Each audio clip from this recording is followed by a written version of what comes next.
একজন মানুষ যখন মারা যায় সে কি বুঝতে পারে যে সে মারা গেছে বা কখন বুঝতে পারে?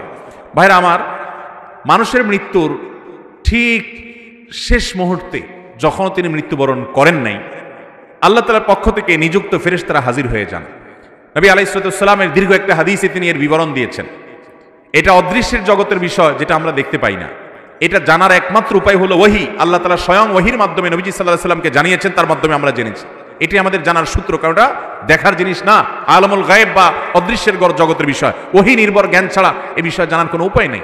তো নবী আলাইহিস সালামের দীর্ঘ হাদিস থেকে আমরা জানতে পারি, কোনো মানুষ যদি জান্নাতি হন, তার রূহ কবজ করার জন্য ফেরেশতাদের একটা বিশাল দল আসে। তারা এত সুন্দর করে আসে, উপস্থাপন হয় ওই লোকের সামনে যে তাদের আচার আচরণ, তাদের ওই লোকটাকে অভিবাদন জানিয়ে আখিরাতের জগতে নিয়ে যাওয়ার জন্য, ওয়েলকাম জানানোর জন্য আসার যে ব্যবস্থাপনা, দামি মূল্যবান পাত্র, রুমাল, সেখানে রূহ কবজ করে নেওয়া, সেগুলোর জন্য যে আয়োজন থাকে, এটা দেখতে দেখতে সে আল্লাহর বান্দা, নেককার বান্দা, ইমানদার মানুষটা, জান্নাতি মানুষটা হাসতে হাসতে তার রূহটা বের হয় এবং দুনিয়া থেকে চলে যান। অর্থাৎ খুব আনন্দের সাথে তিনি চলে যান।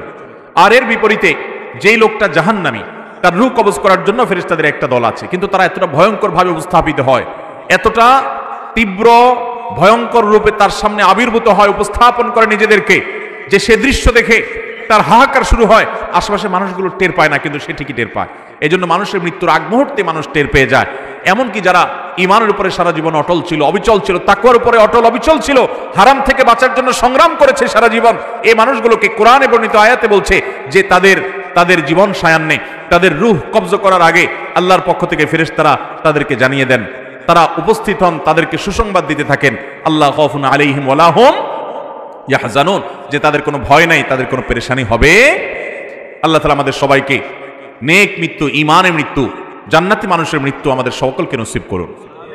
তাহলে এই হাদিস এবং আয়াত, বিভিন্ন আপনার জান কবজের সময়কার, পূর্বেকার ফেরেশতাদের মহড়া, প্রস্তুতি, এগুলোর বিবরণ থেকে বোঝা যায় যে আশেপাশে মানুষ টের না পেলেও যার রূহ কবজ হচ্ছে তিনি ঠিকই টের পান।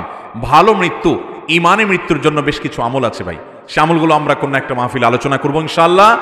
এই ঈমানের মৃত্যুর জন্য একটা কমন আমল হলো যে আমরা সবসময় ঈমান এবং নেক আমলের উপরে, ফরজ কাজ করার উপরে, এই যে ফজরের সময়, শীতের সময় ফজর নামাজ পড়া কষ্টকর, কিন্তু কষ্ট উপেক্ষা করে হলেও করবো। এইভাবে আপ্রাণ যদি চেষ্টা করে যান, নিজের সঙ্গে নিজে লড়াই করে যদি আল্লাহর ফরজ বিধান মানেন, হারাম থেকে বাঁচার চেষ্টা করেন, আপনার মৃত্যুর সময় ঈমান সাথে নিয়ে আপনি যেতে পারবেন ইনশাআল্লাহ।